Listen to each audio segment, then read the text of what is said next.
Hi, I'm Fanny. This is the Freelance Creative Exchange, a podcast about freelancing and the gig economy. So today we want to talk about freelancing from an actor's perspective, from attending auditions and finding gigs to getting paid and building a sustainable career.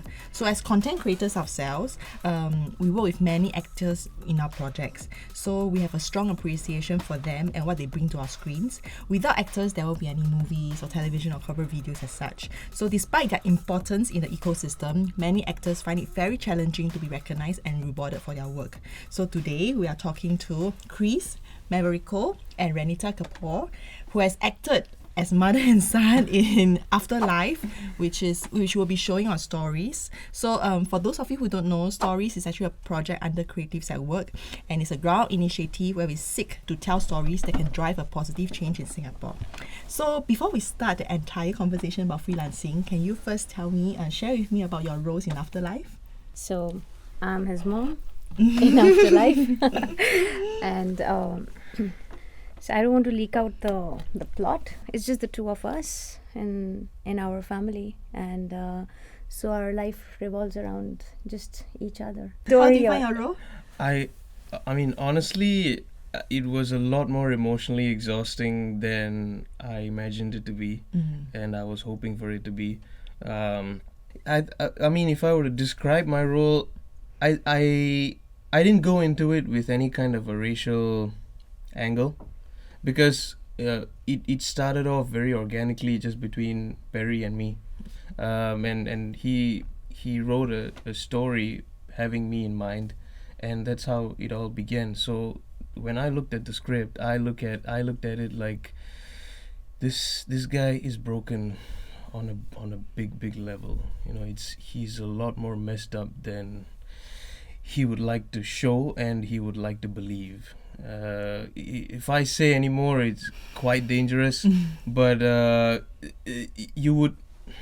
don't even know whether to say if he's constantly bordering on the line between sanity and insanity. In when it comes to dealing with his mom and his acceptance of reality, right? And this also points to the cleverness of Perry's writing, because we did a lot of talking before we went into the film. I wanted to say that the people that we worked with in the film, you know, it would be a crime for me to leave without saying how immensely valuable they've been. Yes. Because like I was saying, acting is a very group thing. We all do this together, and if you think, if anybody thinks that one or both of us turned in good performances, it's everything to do with the crew. Yes. And then obviously I got to emphasize about Perry. The one thing that he did say to me, which till now I don't think anyone has said, and which will mean a lot to me for a long time to come, is that before we began this film, he said, if I cannot do this with you, I'm not doing it.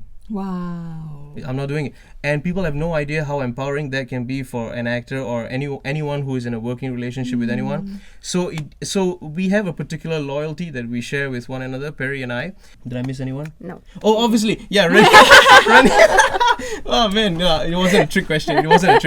Yeah, Renita is extremely intuitive and very sensitive. So when she goes in the moment, she's 100% present in that moment. So when you're performing with her, you feel a particular vibration that lends itself so organically to the scene.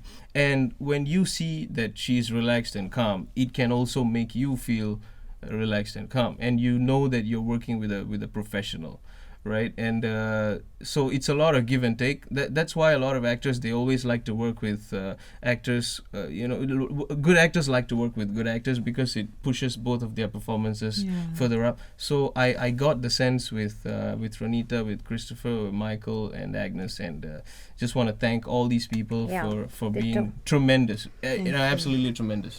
So Perry is the filmmaker that is behind the story Afterlife, and Afterlife will be coming to you on stories.video, both the website and Facebook page. So now back to your freelancing career. So how did you get into freelancing as an actor? You go first. Oh, how did I get into freelancing? Okay, when I was in poly, right, I was doing biomedical electronics engineering, right? But then my first ever conscious performance in front of a crowd was when I was in secondary school. So at that time, I recognized that there was something beyond and outside academics that was probably in my destiny, right? And I recognized that at a pretty young age. It's just that the societal and social and school pressure was so overwhelming and extremely domineering that I think I myself wasn't willing to admit that this was my path. So there was an extremely long period of denying myself of my true north, and instead going for what everyone else says is the safest route, because I don't have an example to follow. So that was way back in so when I was in poly was when I truly recognized that acting was a passion. So I'm talking about like 2005 2006 kind of time. So when I finally became a freelancer, it was like late 2015. So you see, there was a decade there, right? And so this was a painful decade because I had to put through that time of waiting. I had to be patient. So when I finally got in, I didn't really look at myself as a freelance actor. I just told myself that, okay, this journey has brought me here, right? And I'm just going to keep walking this path with as much strength as I can. And hopefully I'll have the mileage to walk as far as I can. So I think it was just a combination of life factors and alignment of certain situations that just brought me here, because I had constantly been thinking about it for more than a decade before I finally got here. Yeah, and working as well. Yeah, working towards getting here. I didn't just keep thinking and then I got here. Yeah, it just happened on its own, honestly. Like I have been acting since I was 4 years old, on stage as an actor, singer and dancer. Child prodigy. And then throughout my school, college, like till the time I got married. And after that, then responsibilities came in, kids. So I put everything on the side. And literally like around 18 years of break from acting. And in 2015, I did a show here. I got through a theatre production. And that's how I came back. And after that, I think because that's what I always wanted to do, be an actor. So that's my soul, my heart. And so I just 2015 I got the courage. Like my kids were big enough to be able to take care, like at a certain level. So they also understood that yes, this is what I love doing, and they would let me be, like otherwise they're so demanding most of the time. So I just started going out for auditions. Yes, it was not easy. The first role that I got in a commercial was a Singtel ad, and I was in one of the extras behind somewhere. and when I did that, I mean, I really feel proud because you have to go through those steps. So that's how the freelancers, I think, you need to just grow like that. And it just started on its own, and one after the other. I think once you get into this field, and if you're good for the screen or for the stage, then people do look out for you. I mean, and then one after the other, it just started happening. So yeah. Okay, so what is it freelancing like as an actor in Singapore? What are some of the challenges you meet? Because our ecosystem for actors is not as robust and solid. Yeah. Have you met with any obstacles? I have. I think it's because of my language, because I don't know Tamil, I don't know Malay, and I don't know Chinese. So I really want to learn. I'm working towards it, and that's one biggest challenge that I face. But till now, I've got a lot of English roles and Hindi speaking roles as well, and Punjabi. That's one of the languages fair amount of people speak here. So, but I even did a Tamil role. So that's one challenge that I felt I face. But as a freelancer, the biggest challenge is to keep looking out for work. Like you really have to be on the lookout on different casting groups or production houses. Keep looking out for work. Keep auditioning. So it's not that easy. Yeah, that's what I feel the biggest challenge. Yeah. I think the biggest obstacle for me was being able to accept the fact that I'm not gonna always be getting the kind of roles that I came in wanting to do.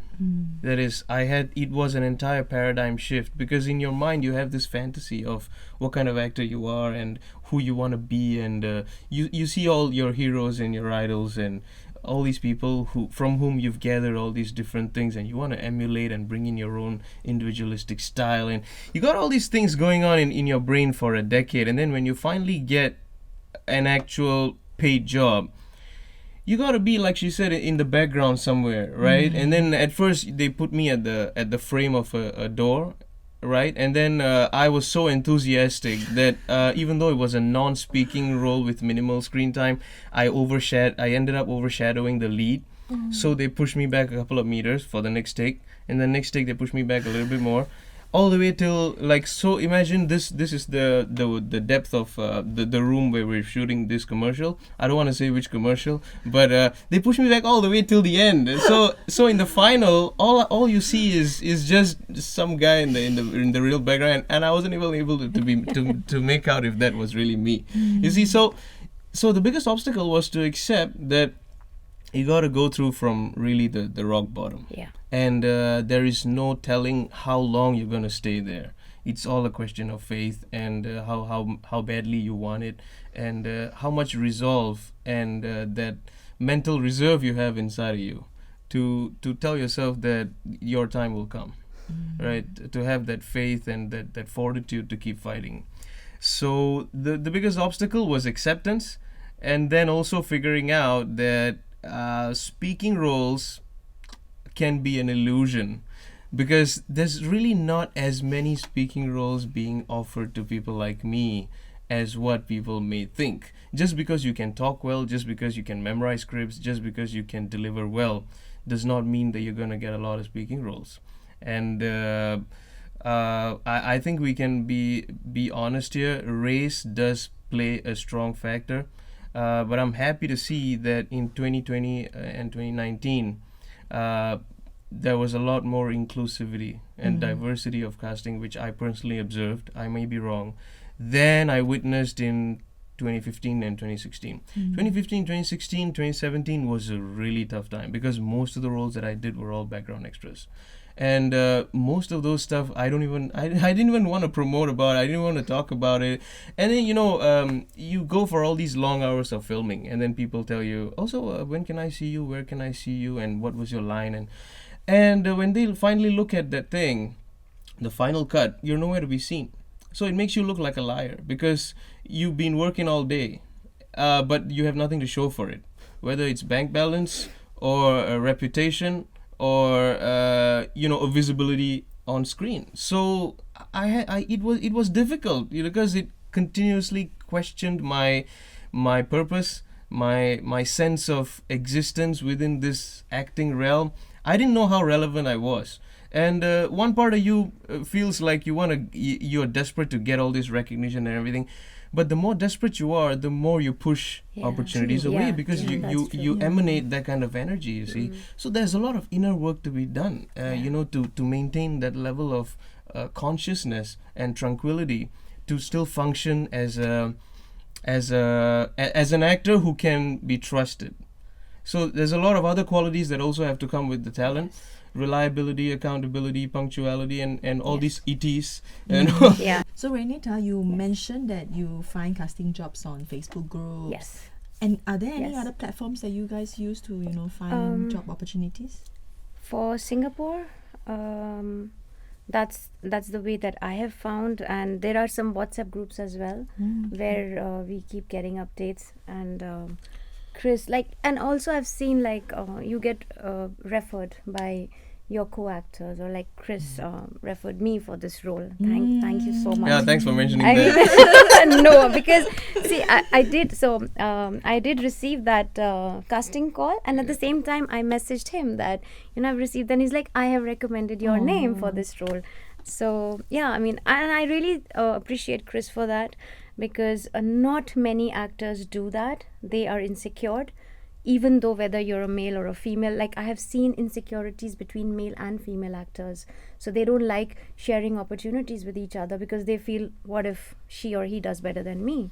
And it's human nature. But I have always appreciated Kris for this. Like, he goes out all the way, sharing with people what's there. I mean, if you deserve it, you will get it. Yeah, you have to go for it, do the audition, and if you're good enough, you'll be done. And now I want to add something to the point that she just said about the sharing spirit. I want to tell people that acting is a communal thing. It's a group thing. You give and you share and then you receive. It's giving and receiving. This is not a competition, guys. This is not a sport. I don't know. Okay, this may have something to do with the Singaporean mindset as well, because we are one of the ultra competitive nations in the world, and I'm not saying that's wrong. That is the very quality that has gotten us to where we are now. I mean, being a small kampong, and look at where we are now. We are one of the enviable, admirable cities of the world. Countries a lot bigger than us have not achieved what we have achieved. So all that is owing to the competitive spirit, the drive, and the relentlessness of generations past. But when it comes to the arts, we got to adopt a different mindset. Facebook groups is the dominant place, is like the major place where most actors get their casting. Most of the small time actors like us get our opportunities from. But outside of that, there's also the WhatsApp groups. And these WhatsApp groups, it's not something like you just tell people to add you in. It's something like you stick around for a while, and some people, they see that sincerity in you, so they add you into these groups, right? Because they see that, okay, this person is someone who wants to do things. I think we can work together in the future, so they add you here. So that's the second way. The third way is, of course, from referrals. Referrals, as in somebody may have let's say considered person A for the role, and that person may not have been able to make it, and then they recommended you, so it comes through friends. That's the third way. The fourth way is directly from companies, production related people, and of course filmmakers like Perry and so on. So the fourth one is the most, I would say, that's where serendipity is.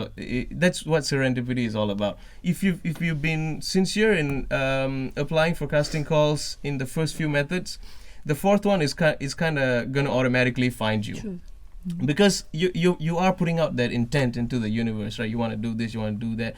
So sometimes what you reap can come from a very different place from where you have sown it. Yeah, that's so true. We just do the sowing where we can see. Yes. But we are not going to expect that the results that we get are coming from the same place that is immediately in front of us. Yeah, that's very true. Yeah. So that's my humble experience. So, what tips do you have for acing a casting call? I mean, audition. An audition, a casting call, Okay. It can be Yeah. from the point where you sent out email, to the point where you actually step inside, to have an audition. Are there any tips for young freelancers? There are a few tips, and I think they are basically like more of ethics as an actor that we must follow, because we don't know, but everybody notices those small gestures, like reaching, like it's my thumb rule. Any audition, any cast, any interview or any shoot, at least 15 minutes earlier must reach, whether you are needed or not. Just be there. And when you write in for a casting call, just wait. You send your stuff, just wait, because the more you run after it, sometimes the production you just push them away. So just wait. If they think you suit the role, you will get it. Because they need to look at various things, the way you look, the way you talk, or the way you present yourself, whether it suits the character or not. Sometimes you take it very personally, that, oh my god, I got rejected, I never heard back. But it's okay. Maybe that role didn't suit you, so you should not get disappointed. And audition tips, just do it from your heart, as in, don't get conscious. Sometimes you're very scared of forgetting lines. If there is a script, we are very nervous, like, oh my god, what if I don't say it properly? Like, if you feel it, you will be able to deliver it. So it needn't be like word to word what the script requires. But then again, there are different requirements by different audition calls.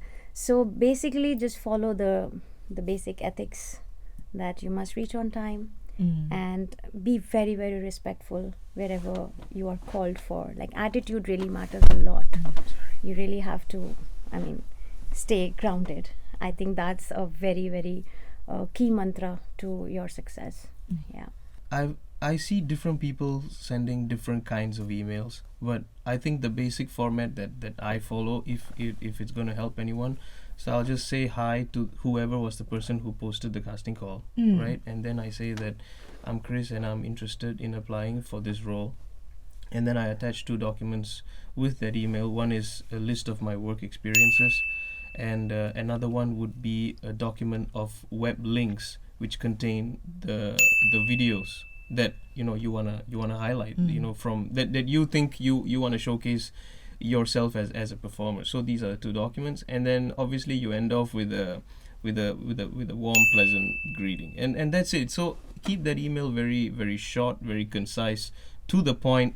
And one more thing, after you've applied for the role, I know it can be a little nerve-wracking for some people that no one's getting back to you, no one's saying anything, you're not even hearing a whisper or a breath about it, especially if it's a role that you really wanted. Resist the temptation to keep poking at them. I've seen people do this on Facebook. Yes, You'll be pretty surprised to know that some actors who've been around for a while, they go on the public platform like Facebook and so on and say that I sent you this this long ago, and then I want you to know that I'm suited for the role. I want you to know that this is how hard I worked. I've seen people do this, and I'm not getting any reply. You see, the thing is, when people, this is not just in casting calls, it's also in life, it's also in business, it's also in relationships, it's in a lot of things. When people really want you, they will come get you. You don't have to run after them. That's the bottom line. Yes. And see, our job is not to force them to pick us. Our job is just to showcase what we can do. Okay, so now we move on to finances. How do you guys juggle with the irregularity of it as freelancers? So I'm not a full-time freelancer. I have my own business. So I'm into events, and I have a travel agency. So but it's difficult for me to balance between that work. I'm a mother of 2 kids, and then my passion. But I do feel slowly it's turning into a higher level of profession. Financially, yes, it's not great, especially when till the time you don't reach that level where you are given whatever you ask for or you can ask for. So right now, it is a struggle. It's not easy, and if I was just a freelancer, it would have been really, really tough to manage the finances. But somehow I've seen till now it's not been that bad. Like in the beginning, I had to do a lot of roles for free, especially in theatre. Yes, and theatre involves much more time, much more commitment, and stamina, everything. Emotional stamina for theatre is everything.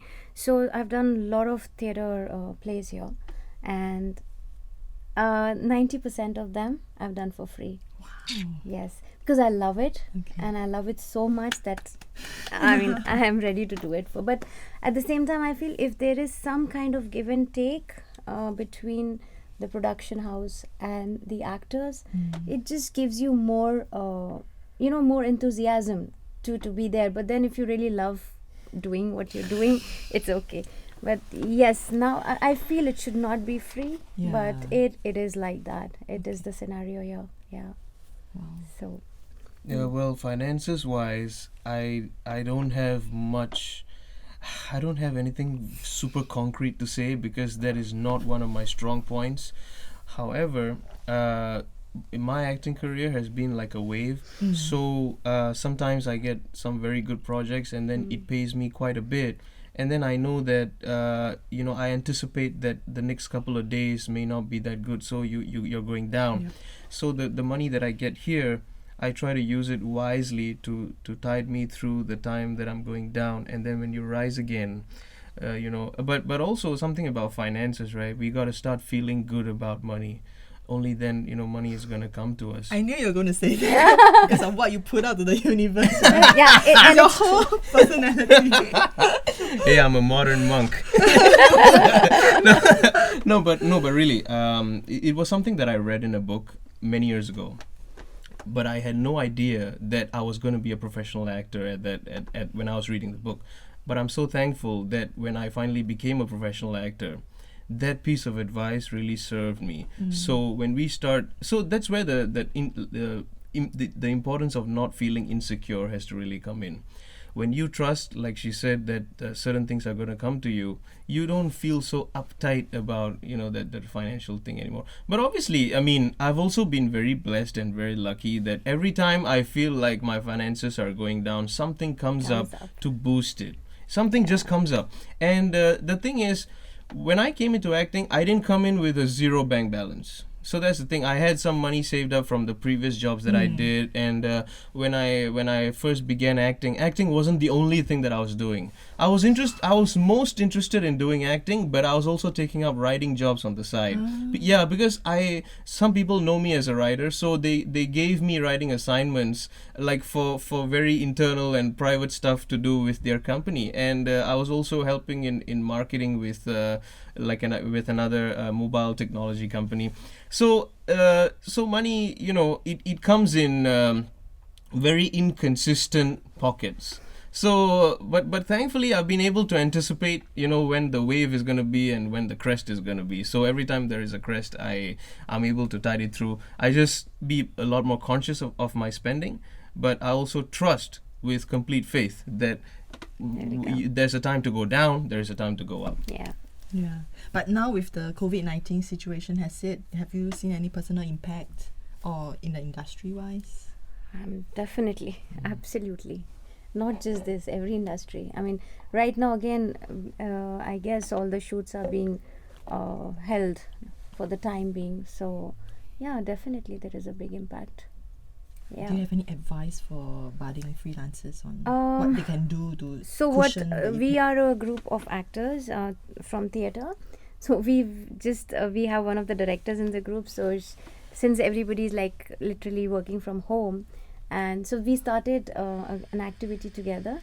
So we're working on small projects on our own, like creating videos to just boost each other up and be creatively involved and not just feel like, oh my god, what's happening, because you need to stay happy. I mean, if you're stressed and feeling low, things will become worse.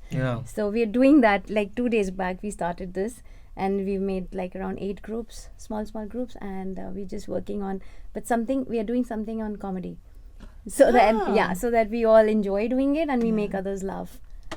So I mean, it's a video form? Yes, it will be in a video form. That's good. And so I think at this time we can just use our time rather than just sitting and sulking.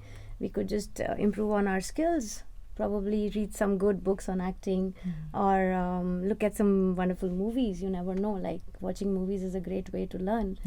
So just stay at home and watch some good movies. Watch movies by great actors. Yes. And pick apart their nuances and expressions and all this. It's a wonderful opportunity to grow as an actor.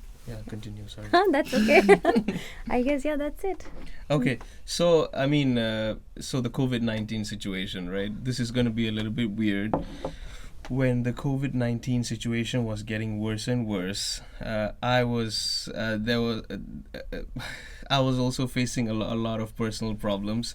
So I had to spend all my time and energy dealing with that particular problem than to be thinking about how I should deal with the COVID problem. So that completely took all my attention and energy away, and it often makes me feel very fatigued and lethargic. But I've been trying to stay positive through it all. The COVID-19 situation, fortunately for me, I had done 2 other projects before, for which the payment hasn't come in yet. So you can type you. So So during this COVID-19 time, even though I don't remember having that many bookings for the next few not next few days, it's on and off. Some are still a bit tentative, but I know that one of these few days that big chunk of money is gonna come in. So I think I'll be able to survive. You see, I told you, right? You gotta have faith. Okay, so we move on now to the one last question we ask all of our guests. If you can give one advice to your younger self when you are first starting out in this freelancing career, what would that be? Wow. I'm still quite young. That's the thing. I know, yeah. I gotta. It's just, I probably have to go back all the way to past life in order to give myself an advice. Okay, but you go first. I have to think. To my younger self, what do I mean, it's a wish more than an advice, like if I would have started this way back. But then no, I can't think of an advice as a freelancer. No, I can't think of. I think my what I would say to my younger self, because I said, I only started freelance acting like in 2015, right? It's not directly connected to acting, but I feel that if I was as interested in helping people back then as I am now, I could have been happier, a little happier, because there's one thing that I really enjoyed doing, like somewhere in late 2018 and 2019. That is, because in 2.5-3 years, I saw a lot of people around me who were not getting enough jobs, like acting jobs, and they were happy to just be background extras and stuff like that, right? Not everyone is fighting for the same thing. So what I started doing was I felt that whenever I had free time, I would specifically pick out certain casting calls, and I would try to think like who this reminds me of. So I try to picture about 5 or 6 people whom I had met on set before, and I'll personally forward them specific casting calls and like draw arrows to which role I think they might be suitable for, things like that. So I wish I had done this from the very beginning. So I think that would have made me a little bit more fulfilled and more wholesome, because in my acting journey, I don't see this as just me walking this road alone. It's whether you believe it or not, we are all walking in this together, right? It's the best way to cross the world's roads is to hold hands. So I wished I held more people's hands from maybe 2 years before I actually started doing it. So that is the piece of advice I would give my younger self. Okay, now I know what I would have done that.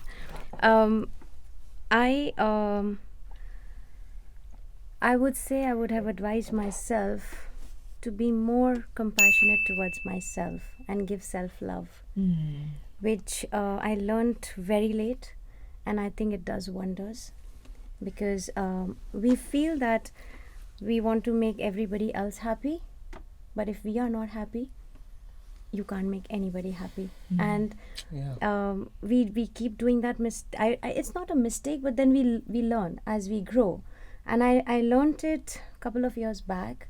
And when I started working on that, I see such a huge difference. And I realized 2 years back that if I don't do this now, my daughters, I have 2 daughters, what am I going to teach them? I mean, I need to start loving myself so they love themselves. They need to learn that. If they don't learn it now, like I learned it very, very late. But yes, definitely, if I could learn self-love when I was way much younger, I don't know where I would have been now. Yeah, that's a wonderful point. I think all actors, and not just all actors, I think all people should focus more on self-love. True. I think it's a lot to do with our conditioning, because I mean in my background, there's sacrifice was a lot more celebrated and mentioned. So we've been taught. Yeah. We've been taught since we were kids that make XYZ happy. Make like your first is your parents, your brother, your sister, your husband, your children, your in-laws, your friends. So it's like such a huge list, which you get really exhausted by and at the end you feel, oh my God, I've done so much, still nobody is happy. But it's a very normal thing, because if you are not happy, nobody else will be happy with you. Yeah, So and- if you don't love yourself, nobody else will love you back, or feel loved. So it's just So- becoming a generational cycle where everyone keeps telling you about why you should feel guilty because they Yes. did all those things for Yes. you. You know, Yeah. like if only I didn't have you, I could have accomplished this. If only I didn't have to spend all my time and money Yes. doing that for you, I could have been way off, way better.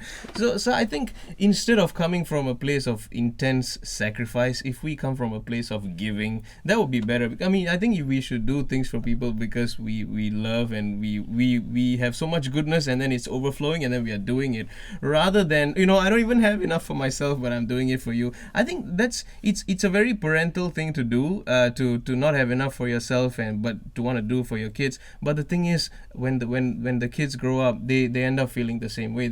A lot of them, they feel guilty, and they feel like this so and so did all this for me, and therefore, but so self-love is getting lost somewhere in there. So I think if people can all identify the importance of being happy first, Yes, and that's and the that- only way. yeah, there's nothing to feel guilty about wanting Exactly. to be happy, Yeah. because when you are happy is when you are able to maximize your potential Exactly. and do more. And when you do more, you're able to express yourself and your gift to the world better, and thereby inspiring other people to also rise to where their potential is. Thank you Yeah. very much, and thank you very much for your time today. Thank you. Thank you.